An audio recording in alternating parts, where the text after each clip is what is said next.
Welcome back, lovelies. I am Volpinx, and this is my channel. Channel. Last video, we had gone through the clan of the rat with Ear, finding out that with Ear's power, she's able to heal villagers, and knowing the drawbacks of the rat clan with villagers coming in that don't have full health, but there's always a positive to a negative. With those low health villagers, they can be turned into warriors with a low cost of crowns, and so on and so forth. This video will be going into the clan of the Eagle with Ear. So, single player, new game. So last one we did with the rat clan. This one we're doing with the Eagle clan with Grif.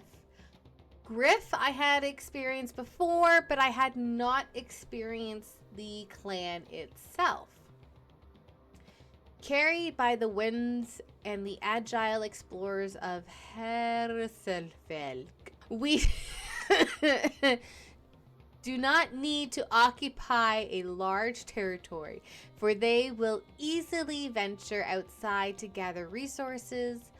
Their profound knowledge of the terrain and their ability to exploit to its fullest allow them to survive in the most desolate areas.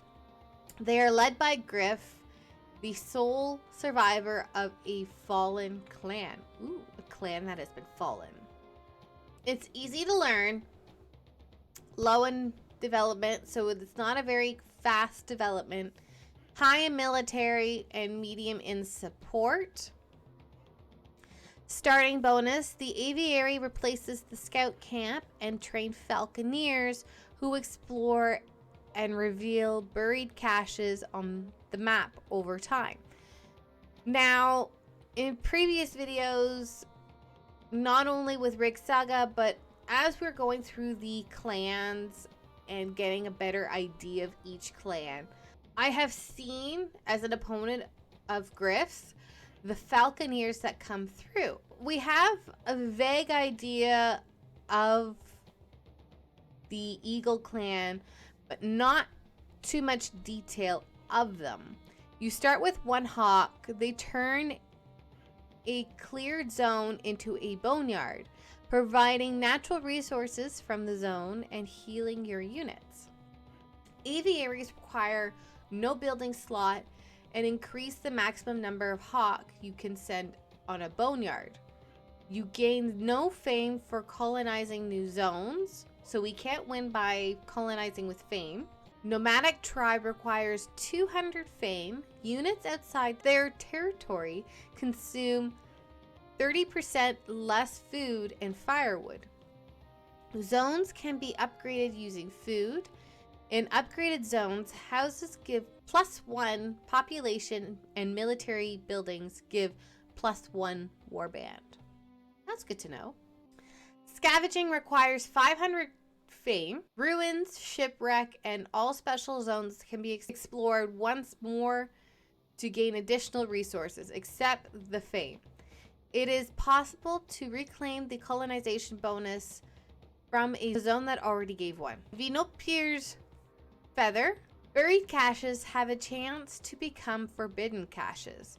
For each buried cache or forbidden cache opened, you get a permanent +2 attack bonus for all your military units. When opened, forbidden caches also gives all your units in the zone an additional attack power bonus. All right. For tech trees, we've got a few here. We have sentinels. Falconeers gain the ability watchkeeping. The falconeer deploy their hawk to collect the natural resources from the zone. Grif calls a hawk in combat. All right. Blood Eagle. Falcons protect ally units in boneyards by using blind. A blind unit will miss all of its attacks for 2 seconds. That's good. Training field. You gain +1 happiness if you have Grif, and +1 happiness for each neutral or allied zone adjacent to your territory with no hostile units. Rapine. Boneyard effect is applied to enemy decolonization zone. All your hawk gather resources from enemy production buildings in the zone. Alright. Foraging. You gain 60% more resources when closing a wolf den, fox burrow, or droger's tombs, or colonizing a special zone. At least we have that sort of benefit. There isn't much to it with the Eagle clan, so it's simple enough. I'm a little confused because it's called the Eagle clan, but they're using falcons. Like, I know falcons are a type of bird close to an eagle, but it just it doesn't fit right. Grif, orphaned by the extinction of their parents' clan, they were adopted at a young age by the followers of Hersvig.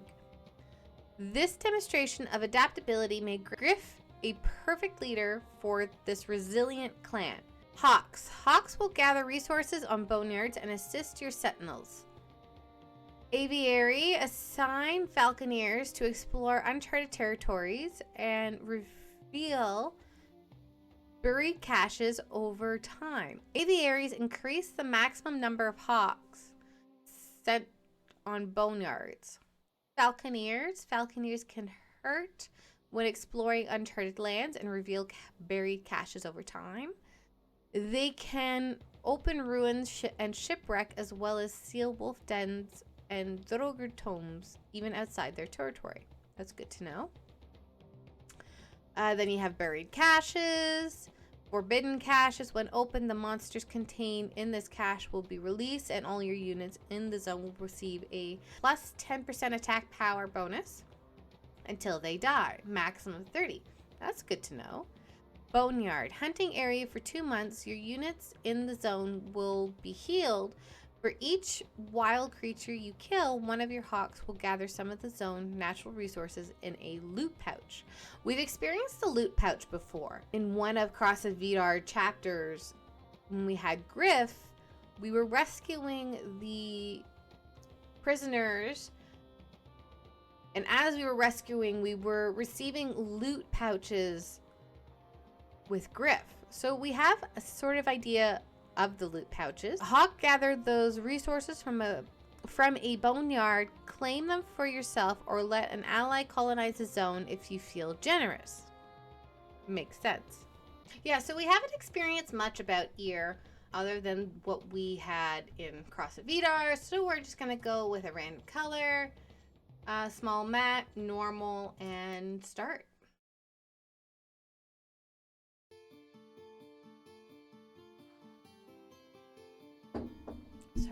Alright, is that that's a perch. Aviary. We'll start with a woodcutter's hut. And I notice we don't start with Grif, that's normal. So then we will use, we have 4 out of 6 population, so we're gonna switch up with a training camp.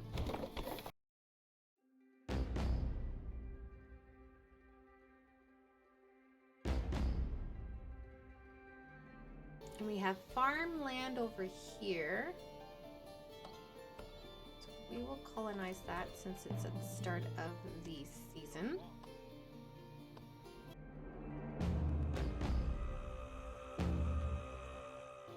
We have ruins. We have to clear the hostiles in order to get into the ruins.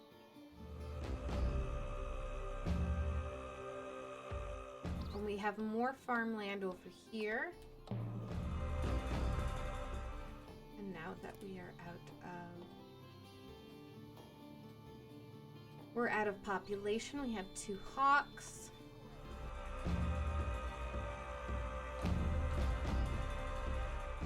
We need the typical iron and crowns. That's also good to know that we can explore ruins without actually owning the territory itself.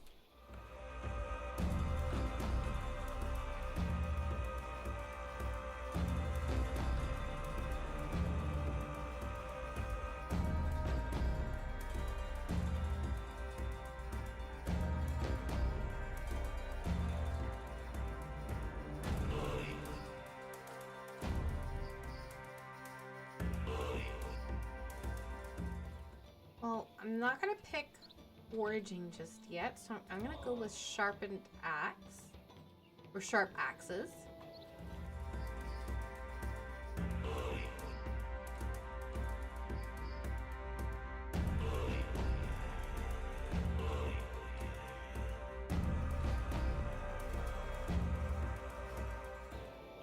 Okay, so Falconeer needs to be there.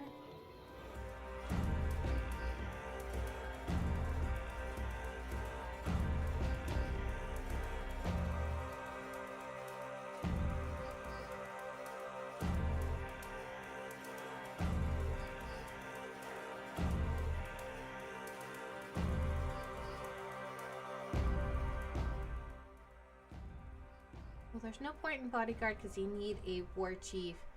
So we are gonna go with Legion.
They are awfully close. I want them to be.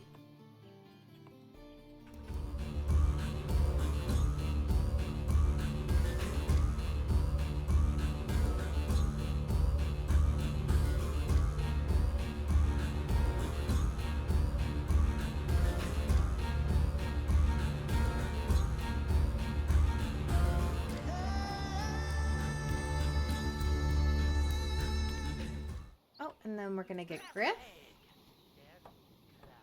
There we go.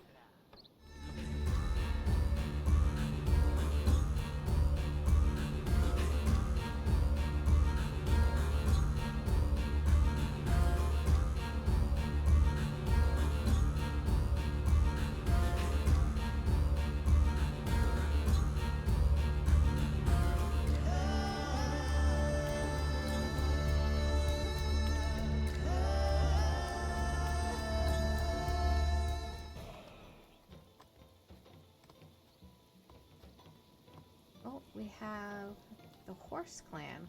Okay.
What is that? What is floating? Was there something floating? It looked like something that was floating. Could have just been a villager.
noticed, because I keep going back to it, victory conditions. I like how they have it all set out, so you know what you can accomplish to win.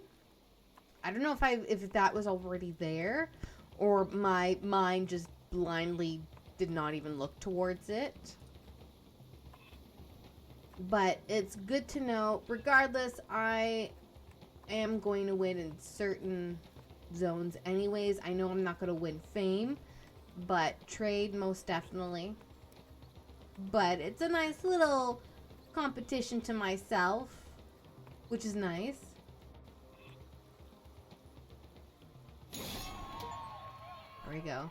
Speak of the devil. Anywho, I didn't win by Dominion, which is okay. I didn't know exactly where I wanted to go throughout the game, but I have an idea of the clan of the eagle.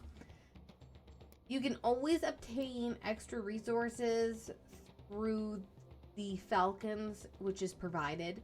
The more falcons you have, the more resources you'll get. With that, it's a pretty easy, standardized clan to learn from.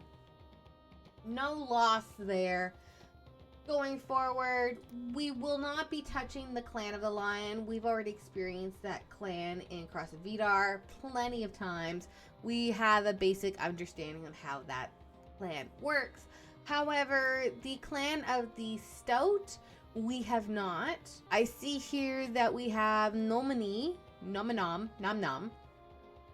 I've totally mispronounced it. That's okay. That will be our next video. Don't forget to like, share, and subscribe, and I'll see you in the next video. Au revoir, Vidar DLC. Bye.